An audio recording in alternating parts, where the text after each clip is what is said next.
Une autre façon de trouver les composants du vecteur ici, évidemment, on a toujours la norme et on a l'équation qui supporte le vecteur. Ce que ça signifie, alors on a ici l'hypoténuse d'un triangle rectangle qui serait formé par les deux composants. Alors, on a vu qu'on pouvait le trouver avec l'angle. On peut aussi avec les rapports et proportions, parce que ici, notre taux de variation nous indique que si on avance de 1, on monte de 2.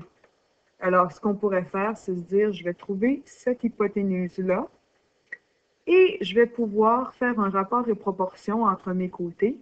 Parce que si je connais l'hypoténuse de celui-ci et l'hypoténuse du grand, je peux connaître n'importe quel autre côté ici parce qu'il va pouvoir se comparer au côté ici du premier triangle rectangle. Alors, pour trouver l'hypoténuse, je dois faire bien la racine carrée de ce côté-là au carré, plus ce côté-là au carré.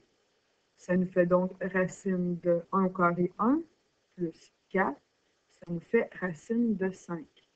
Alors, ce côté-ci mesure donc racine de 5. C'est l'hypoténuse du petit triangle rectangle.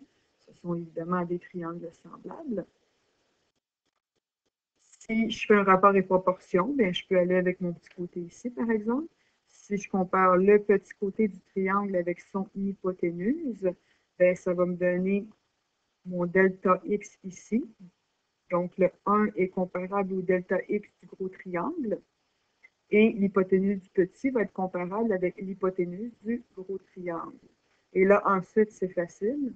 On a juste à faire 1 divisé par racine de 5 fois 30. Alors, on aurait 30 sur racine de 5. Et évidemment, on peut rationaliser. Donc, si on multiplie par racine de 5 partout, on se débarrasse de la racine au dénominateur. Ça nous fait 30 racine de 5 divisé par 5. 30 divisé par 5 nous fait 6 racines de 5. Alors, on a le petit côté.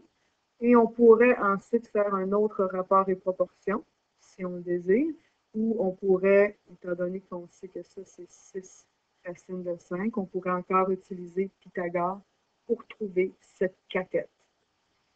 Ensuite, même principe, si on veut les coordonnées de t, il faudrait trouver les coordonnées point de rencontre entre la droite mauve et la droite bleue, parce qu'on a des informations sur les équations.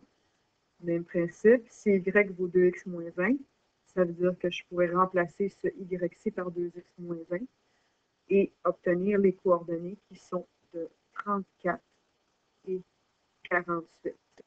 Même principe, je vais pouvoir déduire les coordonnées de t en soustrayant mon delta x ici de 34 et de même obtenir les coordonnées en y de t en soustrayant le delta y de 48. Voilà.